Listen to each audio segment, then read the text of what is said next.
আজিৰ পৰা 5 দিন আগতে দিনৰ 11:30 বজাত ভটিয়াপাৰ বাৰিচুক গাঁৱত ONGC ৰেগত এটা বিশাল উচ্চাৰণ হ'ল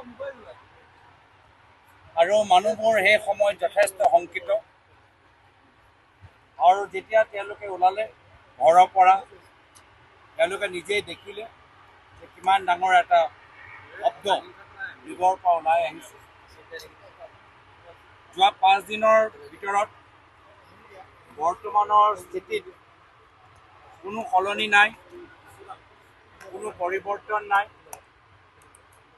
মানুহবোৰ আজি ইয়াৰ স্থানীয় মানুহবোৰ আজি শিবিৰত থাকিবলৈ হৈছে। 5 দিনৰ পৰা ইমান বিশাল বা ইমান জোৰকৈ যে এই চাউণ্ডটো ওলাইছে ইয়ালৈ বহুতৰ BP বাঢ়িছে, ব্লাড প্ৰেছাৰ বাঢ়িছে। যি ধৰণৰ প্ৰদূষণ আমি ইয়াত অনুভৱ কৰিছোঁ, বহুতৰ আজি এষ্টামা উশাহ লওঁতে তেওঁলোকৰ সমস্যা হৈছে। যি কেমিকেল আজি বাতাবৰণত আমি দেখা পাইছোঁ, আজি সেই কেমিকেল আজি মানুহৰ লাংছত সোমাই আজি তেওঁলোকৰ আজি বহুতৰ ডিজিনেছ তেওঁলোকৰ কমপ্লেইন হৈছে, মূৰ ঘূৰাইছে তেওঁলোকে কৈছে।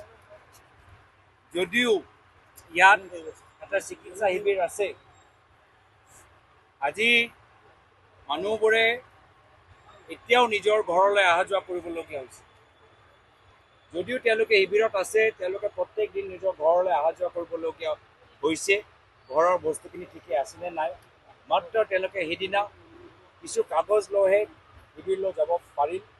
তাৰ বাহিৰে তেওঁলোকৰ গৰু ছাগলী খেতি এইবোৰ চব তেওঁলোকে ঘৰৰ ওচৰতে ৰাখি থৈছে। স্থানীয় ৰাইজৰ যথেষ্ট ক্ষতি হৈছে আৰু তেওঁলোকৰ ল'ৰা ছোৱালী আটাইতকৈ বেছি ক্ষতি হৈছে। আজি পৰীক্ষাৰ সময়, ইউনিট টেষ্টৰ সময়, তেওঁলোকৰ ল'ৰা ছোৱালী ভালদৰে পৰীক্ষা দিব পৰা নাই। বহুতৰ হাজিৰা কৰা এই সময়টো নষ্ট হৈছে।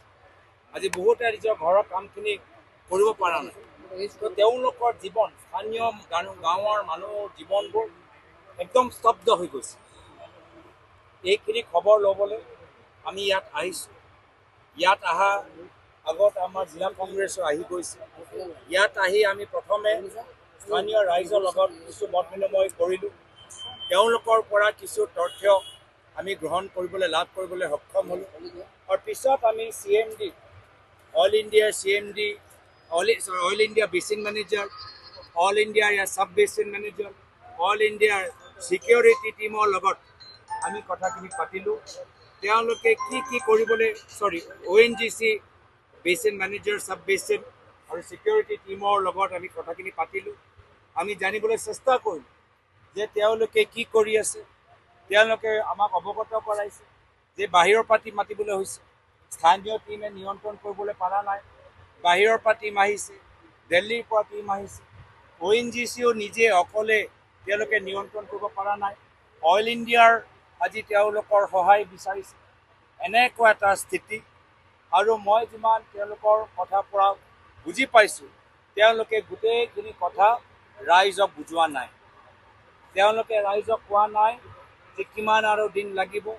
তেওঁলোকে ৰাইজক কোৱা নাই যে ৰাইজক কেনেদৰে ক্ষতিপূৰ্ণ দিব। তেওঁলোকে ৰাইজক কোৱা নাই যে ৰাইজক নিৰাপত্তা কেনেকৈ দিব। মই ONGCক দাবী জনাইছোঁ যে তেওঁলোকে স্থানীয় ৰাইজৰ নিৰাপত্তাৰ দায়িত্ব লওক, ক্ষতিপূৰ্ণৰ দায়িত্ব লওক আৰু ৰাইজক বুজাওক কি হৈছে। ৰাইজ আজি স্থানীয় ৰাইজ অন্ধকাৰত আছে, একো গম পোৱা নাই কি হৈছে। আজি মই তেওঁলোকৰ পৰা বুজিব পাৰিছোঁ, আজি দিখৌ নদীৰ ওচৰত নাথাকিলেহেঁতেন আৰু এই সমস্যাটো জটিল হ'লেহেঁতেন। এতিয়াও তেওঁলোকে বেছি ডাঙৰ কোনো প্ৰগতি কৰিব পৰা নাই। যথেষ্ট প্ৰেছাৰত আজি আমি গম পাইছোঁ, বহুত প্ৰেছাৰ আছে। প্ৰেছাৰটো তেওঁলোকে বেছিকৈ কমাব পৰা নাই আৰু একো আশাও আমাক দিব পৰা নাই যে সোনকালে হ'ব। কোনো টাইম বাউণ্ড ডেডলাইন আমাক দিব পৰা নাই। আৰু মই দুঃখিত যে মোক ব্ৰিফ কৰাৰ সময়ত স্থানীয় কামবোৰ, উচ্চাৰণ হোৱা আগৰ কামবোৰ যে এজন প্ৰাইভেট ফাৰ্মে কৰি আছিলে, এইখিনি কথা স্থানীয় সাংসদৰ পৰা লুকাই ৰাখিলে। আমি ৰাইজৰ পৰা গম পাই গৈছোঁ, সাংবাদিকসকলৰ পৰা গম পাইছোঁ যে এজন স্থানীয় এজন ইয়াৰ স্থানীয় কামবোৰ উচ্চাৰৰ আগত এটা প্ৰাইভেট ফাৰ্মে কৰি আছে। এই প্ৰাইভেট ফাৰ্মৰ অনুমতি কোনে দিলে? এই প্ৰাইভেট ফাৰ্মৰ কোৱালিটি এছেছমেণ্ট কোনে চালে? এই প্ৰাইভেট ফাৰ্মৰ তেওঁলোকৰ মানুহবোৰ কিমান ট্ৰেইন, কিয় তেওঁলোকে এছেছ কৰিলে? যিমান মোক বুজাইছে যে তেওঁলোকে ONGC এটা কমপ্লিকেটেড কাম কৰিবলৈ বিচাৰিছে। সাধাৰণ ৰিপেয়াৰ কাম, সাধাৰণ মেইনটেনেঞ্চ কাম কৰিবলৈ বিচৰা নাই। তেওঁলোকে এটা জোন, তেওঁলোকৰ লাহে লাহে প্ৰডাকশ্যনটো কমি গৈছিল, সেই জোনটো বন্ধ কৰি এটা নতুন জোনলৈ তেওঁলোকে ড্ৰিল কৰিবলৈ চেষ্টা কৰিছিল। এটা জোনৰ পৰা যেতিয়া দ্বিতীয় জোনলৈ গৈ আছিলে, সেই সময়তে এই ধৰণৰ ঘটনা ঘটিলে। তো মই জানিবলৈ বিচাৰোঁ যে ONGC ট্ৰেইন মানুহবোৰ, ONGC নিজৰ এই কামখিনি কিয় নকৰিলে? ONGC কি টকা পইচা অভাৱ আছে নেকি? চৰকাৰৰ কি পইচা অভাৱ আছে নেকি? প্ৰাইভেটৰ মানুহক কম দামত দি কি ৰাইজৰ তেওঁলোকৰ ক্ষতি কৰিবলৈ বিচাৰিছে নেকি? পইচা বচাবলৈ চেষ্টা কৰিছে নেকি?